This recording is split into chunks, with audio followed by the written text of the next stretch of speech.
एक घना जंगल था। उस जंगल में पीपल का एक बहुत पुराना पेड़ था। पीपल के उस पेड़ की एक डाल में खोखर बनी हुई थी। उस खोखर में एक गिलहरी अपने पति के साथ रहा करती थी। एक दिन की बात है, गिलहरी का पति किसी जरूरी काम से कहीं दूर चला गया और उसके जाने के बाद बहुत जोर की आंधी आ गई। आंधी में कई पेड़ टूटकर गिर गए और पीपल का वो पेड़ भी टूटकर गिर पड़ा जिसके खोखर में गिलहरी रहा करती थी। पेड़ के गिर जाने से गिलहरी बहुत परेशान हो गई। वो सोचने लगी, पेड़ के गिर जाने से मेरा तो रहने का ठिकाना भी खत्म हो गया। मेरे पति यहाँ होते तो हम दोनों मिलकर कोई नया घर बना लेते। अब मैं अकेली क्या करूं, कहाँ जाऊं? तभी वहाँ हरियल तोता आ गया और कहने लगा, गिलहरी बहन, लगता है तुम इस पेड़ के गिर जाने से परेशान हो। हाँ भैया, इस पेड़ की खोखर में मेरा घर था। अब मेरा रहने का ठिकाना ही नहीं बचा, इसीलिए मैं परेशान हूँ। अरे तो परेशान क्यों होती हो बहन? हिम्मत से काम लो, किसी दूसरे पेड़ पर अपना घर बना लो। हाँ भैया, दूसरा घर बनाने के सिवा और कोई चारा भी तो नहीं है। गिलहरी घर बनाने के लिए किसी दूसरे अच्छे से पेड़ की तलाश करने लगी। गिलहरी को एक आम का बड़ा सा पेड़ नजर आया। हाँ, घर बनाने के लिए ये पेड़ ठीक रहेगा। और फिर गिलहरी पेड़ की डाल पर नया घर बनाने में जुट गई। उस पेड़ के सामने ही एक छोटी सी गुफा थी।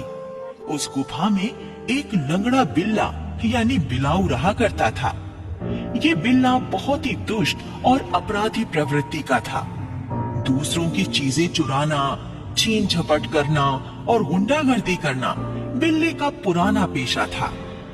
एक बंदर के साथ मारपीट करने में ही बिल्ले की टांग भी टूट गई थी। ये बदमाश बिल्ला हर समय मुफ्त का माल हड़पने की ही कोशिशों में लगा रहता। गिलहरी को घर बनाते हुए बिल्ला बड़ी चौकन्नी नजरों से देख रहा था। 2-3 दिनों की मेहनत के बाद गिलहरी ने अपना नया घर बनाकर तैयार कर लिया। अब गिलहरी बड़े आराम से अपने घर में रहने लगी। मेहनती गिलहरी सारा दिन जंगल में घूम घूम कर अपने खाने के लिए भोजन जमा करती और शाम को अपने घर में आराम से बैठकर अपना लाया हुआ भोजन खाती। बदमाश बिल्ला ये सारे नजारे देख रहा था। एक दिन की बात है, गिलहरी अपना भोजन लेकर आई तो बिल्ला गिलहरी के पास आकर बोला, गिलहरी, तू रोज अपने लिए भोजन लेकर आती है और खुद ही खा जाती है। अरे कभी कभी थोड़ा कुछ मुझे भी खाने को दिया करना। मैं अपना पेट भरने के लिए सारा दिन मेहनत करती हूँ। तुम भी अपना पेट भरने के लिए मेहनत करो, मांगकर खाने की क्या जरूरत है? गिलहरी बिल्ले को टका सा जवाब देकर अपने घर में चली गई और बिल्ला गुस्से से छटपटा कर रह गया। इसी तरह 2 हफ्ते गुजर गए और गिलहरी ने 2 बच्चों को जन्म दिया। गिलहरी अपने दोनों बच्चों का बड़े अच्छे से ख्याल रखती और बिल्ला अपनी गुफा के बाहर बैठा हुआ गिलहरी और उसके बच्चों को घूरता रहता। कुछ दिन बीत जाने पर अब गिलहरी के बच्चे थोड़े बड़े हो गए। एक दिन की बात है, गिलहरी अपने बच्चों से कह रही थी, मेरे प्यारे बच्चों, मैं तुम्हारे लिए खाना लाने जा रही हूँ। तुम दोनों घर में ही रहकर मेरे लौटने का इंतजार करना। ठीक है माँ, तुम जाओ, हम घर में ही रहेंगे। ठीक है माँ, तुम जाओ, हम घर में ही रहेंगे।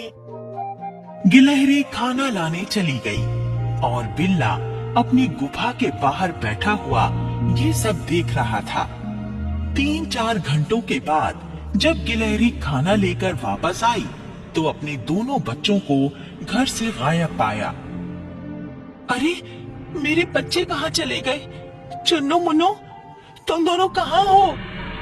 आओ मेरे बच्चों, देखो मैं तुम्हारे लिए खाना लेकर आई हूँ।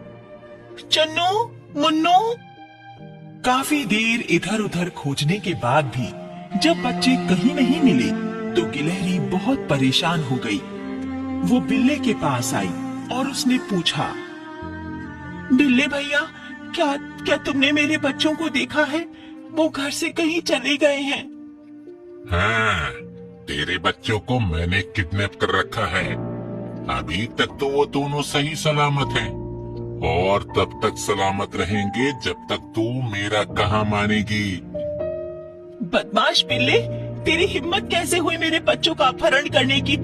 आखिर तू मुझसे चाहता क्या है?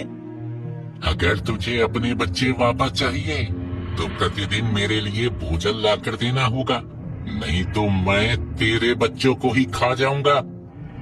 नहीं नहीं, मेरे बच्चों को कुछ मत करना। मैं हर रोज तुम्हारे लिए खाना ला दिया करूंगी। उस दिन के बाद से गिलहरी हर रोज बिल्ली के लिए खाना लाने लगी। बिल्ला मुफ्त का खाना खाकर होठों पर जीभ फिराता और डकार लेकर अपनी गुफा के अंदर चला जाता। इस तरह से 4-5 दिन बीत गए। एक दिन गिलहरी ने बिल्ले से कहा, बिल्ले भाई, कम से कम एक बार मुझे मेरे बच्चों से तो मिलवा दो। बिल्ला गुस्से से गुर्राकर बोला, लगता है तुझे अपने बच्चों की जान प्यारी नहीं है। अगर ज्यादा चालाकी की तो मैं अभी तेरे बच्चों को खा जाऊंगा। गिलहरी डर गई और वापस अपने घर में आ गई। गिलहरी का पति भी अब वापस लौट आया। गिलहरी ने अपने पति को सारी बात बता दी तो उसका पति कहता है, वो बिल्ला बड़ा ही दुष्ट और बदमाश है। उसे सबक सिखाने के लिए मुझे अपने दोस्त सियार की मदद लेनी होगी। मैं तो कहती हूँ तुम फौरन सियार के पास जाओ। गिलहरी की बात सुनकर उसका पति सियार के पास गया और अपनी दोस्त सियार से मिलकर उसे सारी बात बताई।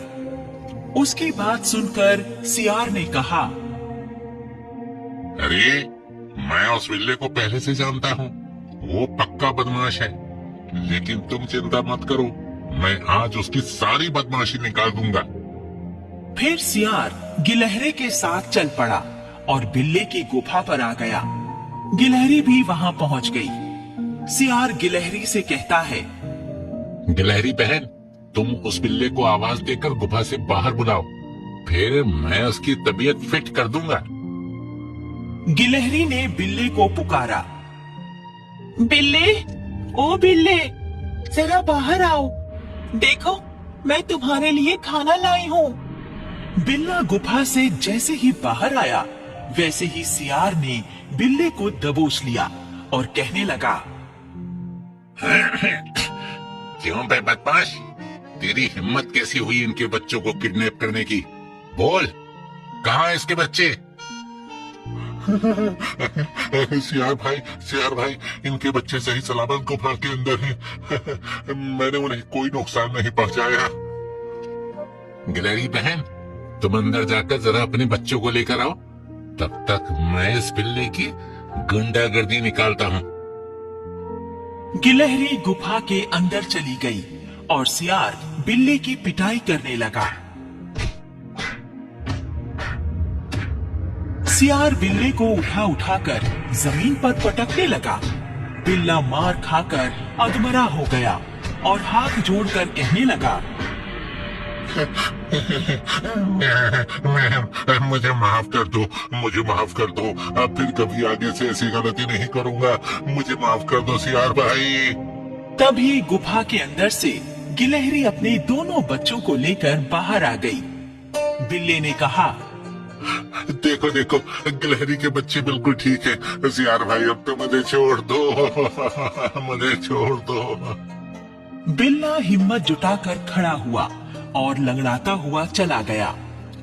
गिलहरी सियार से बोली, सियार भैया, आपकी मदद से ही मुझे मेरे बच्चे वापस मिल पाए हैं। आपका बहुत बहुत धन्यवाद। अरे बहन, मुझे धन्यवाद देकर शर्मिंदा क्यों करती हो?